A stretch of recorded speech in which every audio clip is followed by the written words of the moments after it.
আসসালামু আলাইকুম প্রিয় মালয়েশিয়ান প্রবাসী বাংলাদেশি ভাইরা, আপনারা সবাই কেমন আছেন? আশা করি সকলেই ভালো আছেন এবং নিরাপদে আছেন। মালয়েশিয়া রমজানের ঈদ শেষ হয়ে আজকে দুদিন অতিক্রম হলো। এই দুদিনের মধ্যে আপনাদের নিকট ওরকম কোনো আপডেট ইনফরমেশন না থাকা সত্ত্বে কিন্তু আমি ভিডিও পোস্ট করিনি। তো আজকে ইনশাল্লাহ মালয়েশিয়া বিভিন্ন স্থানে সকল প্রবাসীরা কর্মতে যোগদান করেছে। তারই মধ্যে আমরা বাহির থেকে কিছু ইনফরমেশন যেটা পেয়েছি, আসলে কোনো সোশ্যাল সেক্টর বা কোনো ভেরিফাইড পেজ থেকে না। আপনাদের দীর্ঘদিন যাবৎ এই পাসপোর্ট নিয়ে কিন্তু আপনাদের সাথে কথা বলতেছি। তো শত জল্পনা কল্পনা পরে ফাইনালি সম্ভবত এই পাসপোর্ট পেতে যাচ্ছে। তো আজকে ভিডিওটা মোস্ট ইম্পর্টেন্ট হতে যাচ্ছে, কেউ স্কিপ করে দেখবেন না, সম্পূর্ণ ভিডিওটা আমার সাথেই থাকবেন। যারা ভিডিওটা ফেসবুক পেজ থেকে দেখতেছেন অবশ্যই ফলো দিয়ে ভিডিওগুলো শেয়ার করে মালয়েশিয়ার সকল বন্ধুদেরকে দেখার সুযোগ করে দিবেন।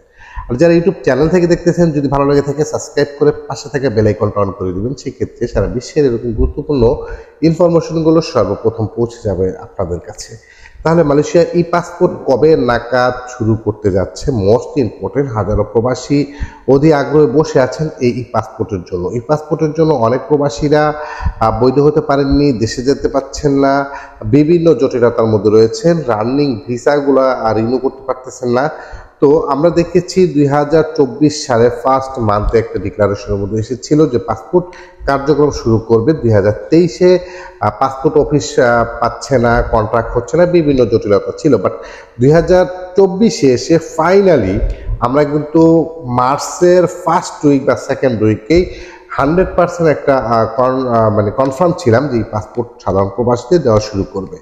কিন্তু সেটা গড়িয়ে ফাইনালি চলে আসলো এপ্রিল মাসে, হয়তো সেকেন্ড উইক বা থার্ড উইকের মধ্যে আপনারা পাসপোর্টগুলো তৈরি করতে পারবেন। তো 18, 19, 20, বিশেষ করে 15 তারিখের পরে গিয়ে 15-16 তারিখের পরে গিয়ে সম্ভবত এই পাসপোর্ট আপনারা রিনিউ করতে পারবেন। অনেক কর্মীরা কিন্তু ওয়ান স্টপ সেন্টারে ফোন করে তাদের ডাটা এন্ট্রি যুক্ত করেছেন। এটা নিয়ে অনেকেরই বিভিন্ন কৌতূহল রয়েছে। যারা এন্ট্রি করতে পারেননি তারা কি পাসপোর্ট পাবে না? সকলেই পাসপোর্ট পাবেন। যারা এন্ট্রি করেছেন ওয়ান স্টপ সেন্টার, ওই হেল্প সেন্টারে ফোন করে তাদের কিন্তু ডাটাবেস রেখেছে।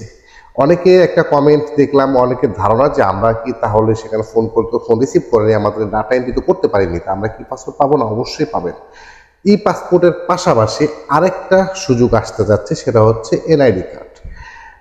প্রবাসে, বিশেষ করে সারা বিশ্বের প্রবাসে, শুধু মালয়েশিয়া না, বিভিন্ন দেশে কিন্তু প্রবাসীরা বসবাস করতেছে। বাট দীর্ঘদিন দেশে না আসার কারণে কিন্তু তারা এনআইডি কার্ড, বাংলাদেশের যে আইসি, সেটা কিন্তু তৈরি করতে পারেনি।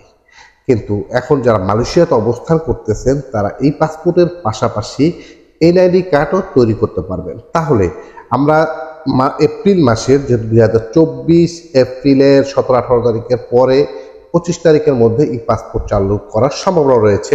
তাহলে কি কি ডকুমেন্ট প্রয়োজন হয় এটা কিন্তু চলে আসে। মোস্ট ইম্পর্টেন্ট, আপনার এই ডকুমেন্টগুলো না থাকলে কিন্তু আপনি এই পাসপোর্টটা পাবেন না, কোনোভাবেই পাবেন না। তাহলে সেক্ষেত্রে কি প্রয়োজন হতে পারে এই পাসপোর্টের জন্য? আমি এর আগে কয়েকটা ভিডিওতে আপনাদের বলেছি, তারপর ফাইনালি আবার আমি বলার চেষ্টা করি।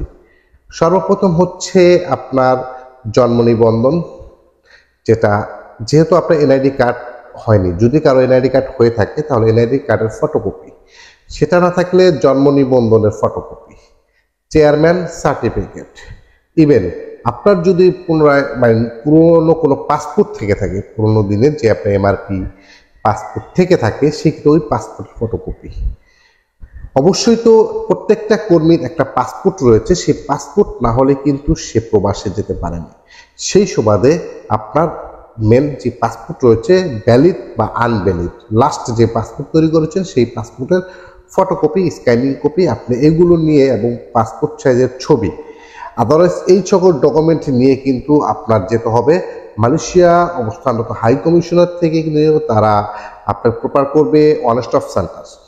সকল ডিটেলস কিন্তু আমার প্রত্যেকটা ভিডিও ডিসক্রিপশনে দেওয়া থাকে। তো ফাইনাল যখন চালু হবে হাই কমিশনার থেকে, যখন ফাইনালটা ডিক্লারেশন আসবে লিঙ্ক আকারে, তখন আবার কিন্তু এর ফুল ডিটেলসটা আপনারা বলার চেষ্টা করবো। তো তারা এই পাসপোর্টের জন্য যে আগ্রহে বসেছিলেন তারা কিন্তু এই ডকুমেন্টগুলো রেডি রাখতে পারেন। হ্যাঁ, অনেকেই বলতে পারেন ভাই পাসপোর্ট একবার দেওয়া শুরু করলে আবার কতদিন পরে বন্ধ করে দিবেন? না, ব্যাপারটা এরকম না। সারা বিশ্বে প্রবাসীদের এমআরপি পাসপোর্টের চলমানটা উঠিয়ে দিয়ে তারা ই পাসপোর্টের এই প্রকল্পটা সর্বশেষ পর্যন্ত চলমান রাখবে। ই পাসপোর্টের বিভিন্ন সুযোগ সুবিধা রয়েছে। সকল সুযোগ সুবিধা থেকে যদিও প্রবাসীরা বঞ্চিত হলেও অন্তত রিনিউ করার সময় 3 মাস 4 মাস ঘুরতে হবে না হাই কমিশনারের দরজায়, ঘুরতে হবে না বিভিন্ন দালালের পিছনে। অল্প দিনে সর্বোচ্চ 1 মাসের মধ্যে 15 দিনের মধ্যে আপনি তুলতে পারবেন আপনার ই পাসপোর্ট। তো শত কল্পনার পরে আমরা কথাকে দীর্ঘায়িত করব না। যারা এই পাসপোর্ট করার জন্য আগ্রহ তারা অবশ্যই ডকুমেন্টগুলো রেডি রাখার চেষ্টা করবে। হাইকমিশনার থেকে রিসেন্টলি আপনাদের ই পাসপোর্ট দেওয়ার জন্য ডিক্লারেশন আসতেছে। তো এই ছিল মালয়েশিয়ার ই পাসপোর্ট দেওয়ার সাধারণ প্রবাসীদের বিশেষ প্রয়োজন।